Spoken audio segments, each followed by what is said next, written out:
Hello, welcome to my channel. তো এটা ছিল আগের রবিবারের সারাদিনের কাজ।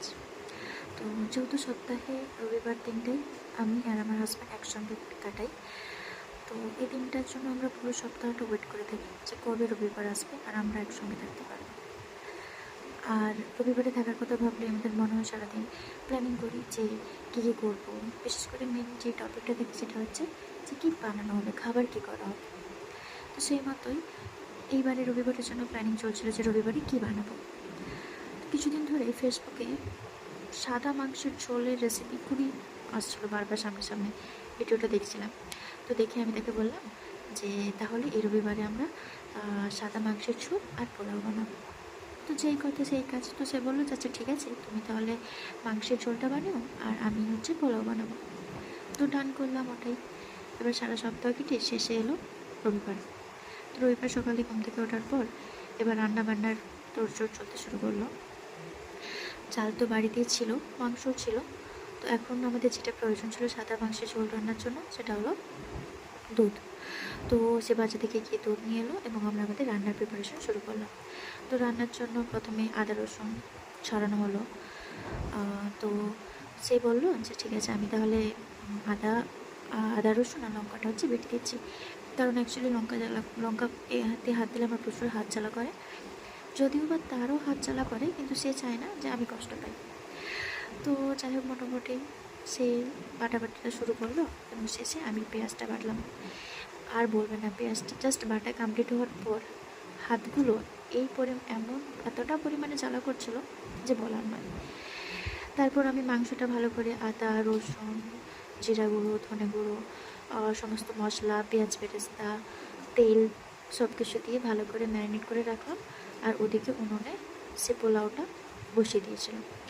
তো এদিকে পোলাও হচ্ছে, তারপর মাংসটা কিছুক্ষণ ম্যারিনেট করে রাখার পর এবার উনুনে মাংসটা বসিয়ে ওটা হচ্ছে যে রান্না করতে দেওয়া হলো। এবার পোলাওটা আর মাংসটা হয়ে যাওয়ার পর উনুন থেকে কিচেনে নিয়ে আসা হলো। এবং তারপর আমি তাকে বললাম যে তুমি তাহলে স্নানটা করে নাও, আর ততক্ষণে আমি আমার রান্নাঘরটা একটু পরিষ্কার করে নিই। একটা কথা সত্যি, আমি কখনো ভাবিনি আমার জীবনে যে আমি এরকম কাউকে লাইফ পার্টনার হিসেবে পাবো যে এতটা হেল্পফুল হবে। এখন অবশ্য সব ছেলেরাই, বেশিরভাগ ছেলেরাই তাদের ওয়াইফকে রান্নার সময় হেল্প করে। আমার হাজব্যান্ড তো জাস্ট তুলনা করা যাবে না, এরকম ভালো একটা মানুষ। আমরা আমাদের কাজগুলো নিজেদের মতো করে ভাগ করে নিই মাঝে মাঝে। যেমন যখন আমি বাড়িতে থাকি, রান্না দিনের বেলা যদি আমি করলাম বা দিনে যদি বাসনগুলো আমি ধুই, তো রাত্রে খাওয়া দাওয়ার পর বাসনগুলো কিন্তু সে ধুয়ে দেয়। ঘর মোছা কাপড় চোপড় কাচা সব কিছুই কিন্তু আমরা দুজনে মিলেই করি। এখন তো আমাদের বিয়ের এই মাত্র কয়েক মাস হয়েছে, তো জানি না পরবর্তীকালে জীবনটা কেমন হবে বা কীরকম হবে। তবে সবসময় দোয়া করি যেন আমরা এভাবেই সুখে শান্তিতে সংসার করতে পারি। তারপর দেখা যাক কাল কী হবে, সেটা তো কেউ জানে না। তো কাল কী হবে না হবে সেটা ভেবে তো আজকের দিনটাকে আমরা নষ্ট করতে চাই না। আমরা সবসময় চাই যে আজকের দিনটা যেন আমরা ভালোভাবে কাটাতে পারি। আর বাড়িতে এখন আপাতত আমরা শুধুমাত্র দুজনই থাকি, তো দুটো মানুষ কেয়ার করা যাবে। দুজনের মতো টাইম স্পেন্ড করার চেষ্টা করি, যতটা সময় আমরা একসঙ্গে কাটাতে পারি। এই রবিবারটা আমরা দুজনকেই দিই এবং যতটা বেশি সময় আমরা দুজনের সঙ্গে কাটাতে পারি এটাই চেষ্টা করি। সেও যদি বাজার যাই তো তাড়াতাড়ি বাড়িতে ফিরে আসার চেষ্টা করে, যাতে আমরা একসঙ্গে ভালোভাবে কাটাতে পারি। কারণ তারপর তো সেই সোমবার সকাল হলে আবার আমাকে চলে যেতে হবে আমার কাজের জায়গায়।